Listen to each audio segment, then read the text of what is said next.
What's going on, Micro Militia? We are back with the next installment of Take Me Back to Eden by Sleep Token.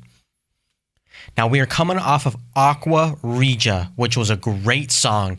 A very kind of mellow, jazzy, piano-heavy song. It was really good. I really enjoyed it. The lyrics were awesome. And today we have Vore. So if I'm not mistaken, this song is pretty highly regarded. I've seen this kind of all over my suggestions on YouTube, Spotify, YouTube Music. And to be honest, Vore, that really sounds like a video game boss. Now that definitely sounds like you're about to go take on like a giant, gelatinous boss. Is that what it's going to be about? Like some hideous monster thing? I'm not sure, but there's only one way to find out. Again, not even going to try and guess where we're going here. It's Sleep Token, so it could go in a multitude of different directions. So let's go ahead and hop into it. But before we do, don't forget to hit the hot thumbs up if you enjoy the video, and subscribe if you want to see me go through the entire Sleep Token discography, because that's what we're doing here. All right, and with that said, guys, let's go ahead and let's just hop right into it.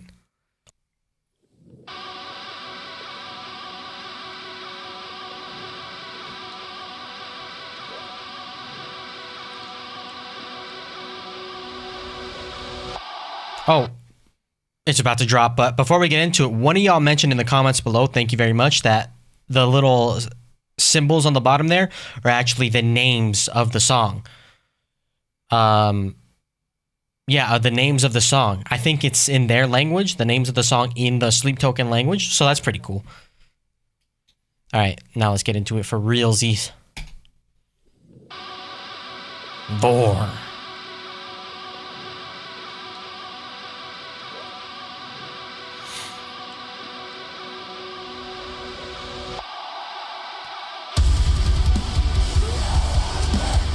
We got some screaming.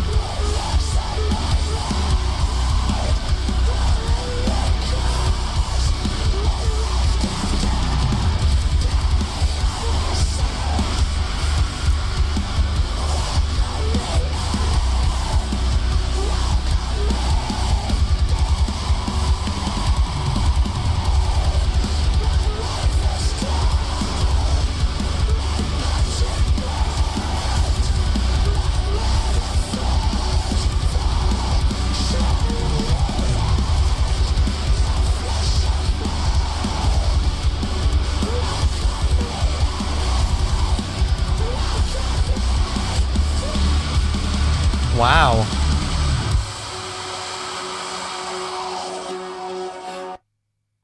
Okay, we got some screaming. It's been a while. It's been a while since we've had some screaming from Vessel. That brings me to the question. Is that Vessel screaming? I feel like that's a completely different scream. A completely different scream than we've heard before.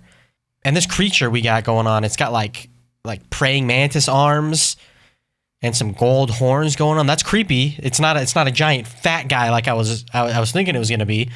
Yeah, and from all the screaming songs we've had from Sleep Token, that scream is not ringing any bells. Like that sounds completely different. Like not even akin to any scream that I remember hearing from Vessel whatsoever. And we have two types of screams going on. We have the kind of mid-range, it's actually kind of higher mid-range scream there, like sort of closer to a Fry scream. And then we have he goes up to like where he constricts his voice, he constricts his vocal cords like a lot. Like the kind of like the Black Dahlia Murder, if you've ever heard them, when their vocalist does his high screams, like in specific, one of the songs I'm thinking of from Rock Band is "What a Horrible Night to Have a Curse," and then he goes. There's just one lyric. It's an insane lyric, but he goes, "A child's broken neck," and in that scream that Vessel's doing right there when he goes up, it sounds very familiar to the Black Dahlia Murder's high screams, but really all he's doing is he's constricting his vocal cords hella. He has a super constriction on his vocal cords, and It doesn't sound like he's putting like a lot of like diaphragm into the scream. It's really coming from forcing the air through constricted vocal cords, like yeah, like that. But great, I love when we get some hardcore Vessel. Let's go ahead and take it back.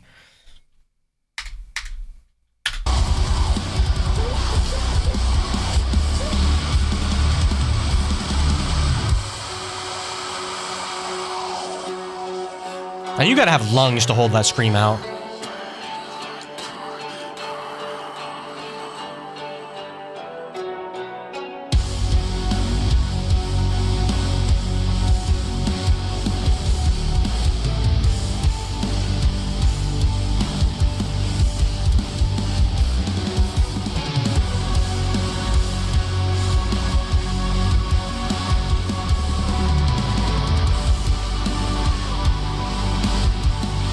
Oh, those are vocals.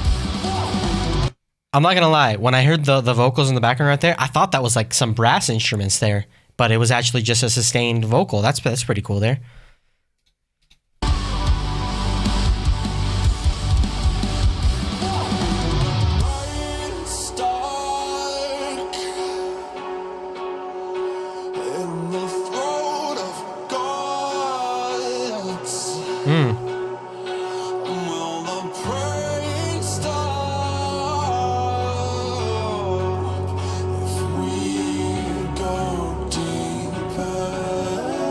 Ooh, nice vocal layering right there.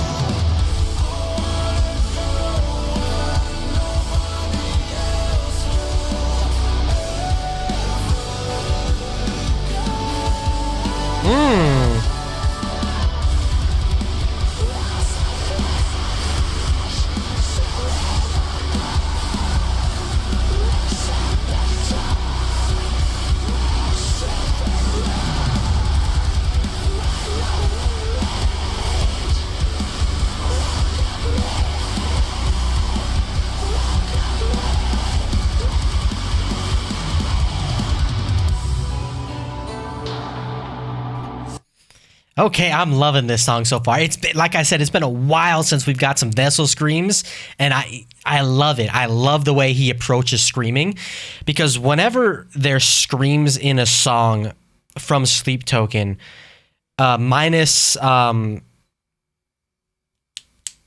one song that's mostly screaming, and you know there's like Fire. I forget what the name of the song is. The screams are very... They're not as like far forward in the mix as you would expect from screams. He keeps them kind of level with the song, if that makes any sense. It's not like overpowering the music. It's kind of right there with the peak of the instrumentation of the song. And then if we're just going through the lyrics here, this really is just seeming like an overpowering obsession. Maybe even some type of psychosis that's going on, because he says, you're the voice in my head, only recourse, we're left after death. Your flesh and bone, welcome me in. Are you in the pain like I am? And then he talks about being in the throat of gods. Will the pain stop if we go deeper? So again, I know I've harped on this in the past, but this is kind of giving me the imagery of obsession, and maybe even addiction.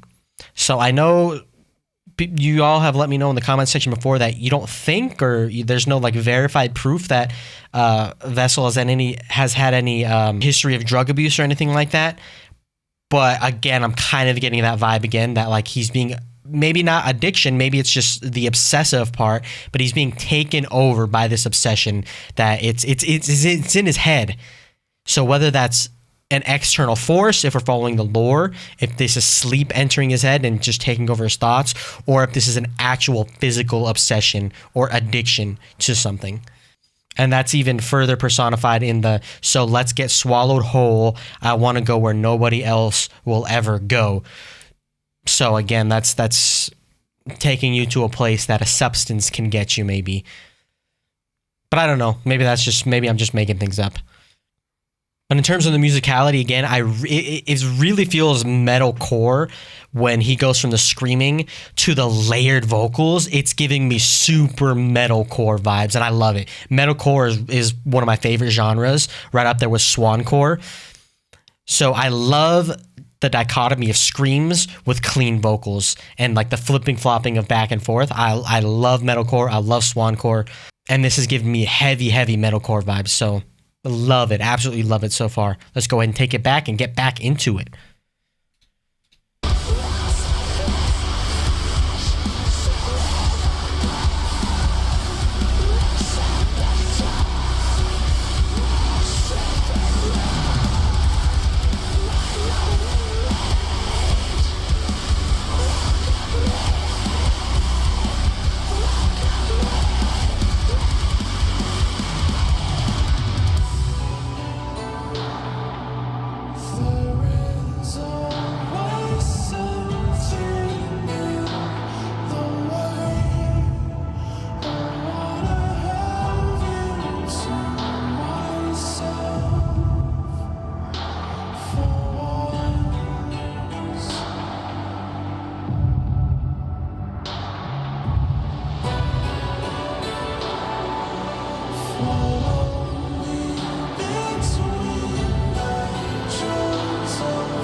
Oh, we got some mysterious liquid.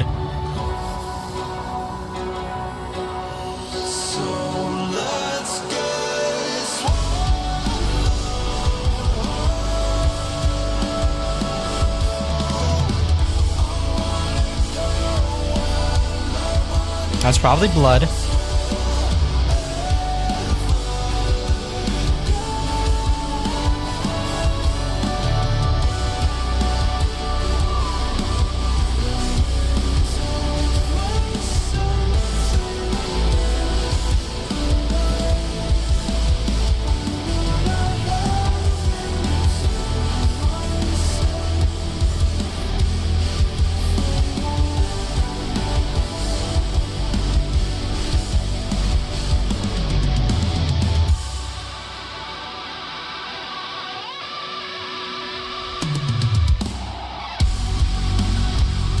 And we bring it back.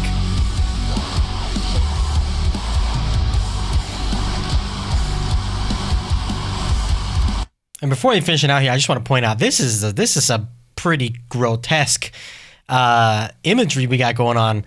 This is probably the most in-depth and animated we've ever seen one of these. We did have the summoning with the lasers, but nothing like this. We got the blood spurting out. We now have these like weird bloody tentacle things in the back. So that's pretty cool. And also, I just want to point out, 2 cymbal work is just incredible. Like this song, he's utilizing different tone, different size crash cymbals in just the perfect way to follow the melody and give the song feel. Like it's hard to explain, but he's not like a typical drummer where they'll use cymbals to keep beat. He's more of a super modern drummer, whereas like he's never really playing the same thing just to keep beat, like drummers from back in the day, like Ringo Starr is a perfect example for that. You wouldn't call Ringo Starr a bad drummer by any means. He does what a drummer is supposed to do. He keeps time, and that was perfect for that era. And 2 is such a modern day drummer where he keeps beat, he keeps the rhythm, but he does it in the modern way where he doesn't just repeat the same patterns over and over and over and over. He doesn't just, and then this is kind of contradictory to Aqua Regia, Regia, where he did sometimes, a lot of times, just keep 4 on the floor on the ride cymbal or the tambourine, the 1, 2, 3, 4. But this is more of classic 2, where he's keeping the beat mainly with the bass drum, because he does like a predictable pattern with the bass drum, but then he's filling the whole time. He's playing on the toms and playing on the cymbals, completely different patterns. He's not just repeating things like at bar after bar, but the way he does it is masterful with the cymbals. And if you listen to the different size crashes, like I was mentioning before, in a typical drummer way, they would just 1, 2, 3, 4, maybe different cymbal on 1, 1, 2. He's doing 1, 2, 3, 4, 1, 3, 2, or 1, 2, 3. It just keeps your ear interested, and then in between that, he's feeling like like he's so good at what he does. Both of them. Sleep Token is just so good at what they do. All right, let's take it back.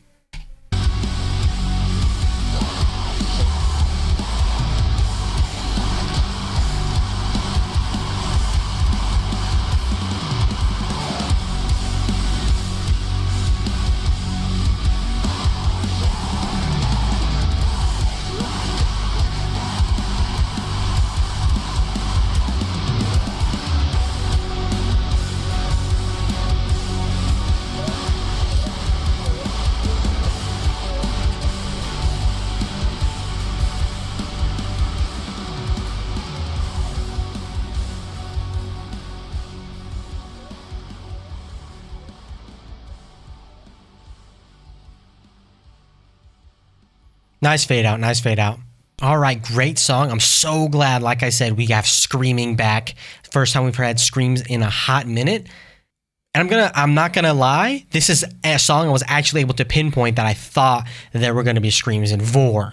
Like, that name just sounds like it's gonna have screams in it. Like I said, like you're getting to go to a video game boss, Vore. Like, that sounds like it's gonna have screaming, and it did. So it's a properly named song. Again, I mentioned most of it during the actual reaction, but again, we have the imagery of obsession, addiction, walls of flesh. So warm again, we step into my suffering. So he's internal at this point. He's let this obsession, most likely with sleep, when we're talking about the lore, consume him entirely. His brain is completely consumed, and now we're talking about walls of flesh. Step into his suffering, welcome me in. So they're combining. That obsession is continuing. I want to have you for myself for once. Follow me between the jaws of fate so I can have you to myself for once. Again, that obsessive relationship vibe we got going on. And in terms of the music, we just about covered it. And the only other thing I want to mention is at the end there, especially, I thought I heard some earlier in the song before the brass, is that far back in the mix, it sounds to be, there's some orchestration going on. So like violins, violas, like an orchestra type, some orchestra type stuff going on there. And right there during the fade out, you could hear it a little bit more pronounced. So I'm pretty sure that was there, just creating depth and more complexity to the song. Vessel loves his complexity. And too, the way he plays drums, like I was mentioning earlier, the modern day way of playing this kind of music on the drums is just complex. Constantly switching, constantly mixing it up, never staying stale, filling a lot more. And I know some people don't like that, especially people that aren't into this kind of music. They say, they're overplaying or this and that. That's just what the drums have evolved to for this kind of music. That's really just what it is. It's not overplaying, because that's where this music has evolved, is to have drummers constantly mixing it up and constantly not just keeping the time, but keeping the time and adding to the complexity of this kind of music. Because believe it or not, some people may not know, a lot of this kind of music, especially what Vessel does, it stems from classical music. So obviously there's more distortion, there's more, hardcore elements, so to speak. But really, the reason why symphonic metal works so well is because that's literally just mixing the classic inspiration that kind of birthed this kind of music, and then adding the modern day twist to it with the screaming, with the distorted guitars and all that sort of stuff. So, and if you know anything about classical music, that stuff can get super complicated with all the different arrangements with orchestras and the big band, the brass, even opera with their vocalists. What they're doing is can get super technical. And then all like this kind of metal and complicated math rock, whatever you want to call this kind of music, and there's different genres in there. It takes that complexity of classical music and just adds the modern twist. Like I said, this kind of music stems from classical music. That's why when you see people that really take it this far in this genre are classically trained. That's why I mentioned when we first started this journey with Sleep Token, I asked the question, is Vessel classically trained? Because there are classical elements all over the place, and it sounds like he's classically trained. And two, I can almost guarantee you he comes from a jazz background. I can almost guarantee he comes from a jazz gospel background with the way he plays. All right, so that just about covers everything in the song. And again, if you guys did enjoy it, hit the hot thumbs up button and subscribe if you want to go on this entire Sleep Token journey with me. This is one of my favorite bands I've ever kind of gone down the rabbit hole with, and I've gone down a lot. And I cannot wait to keep it going. Anyways, guys, thank you so much once again for tuning in, and I will catch y'all all on the next one. At ease, Micro Militia.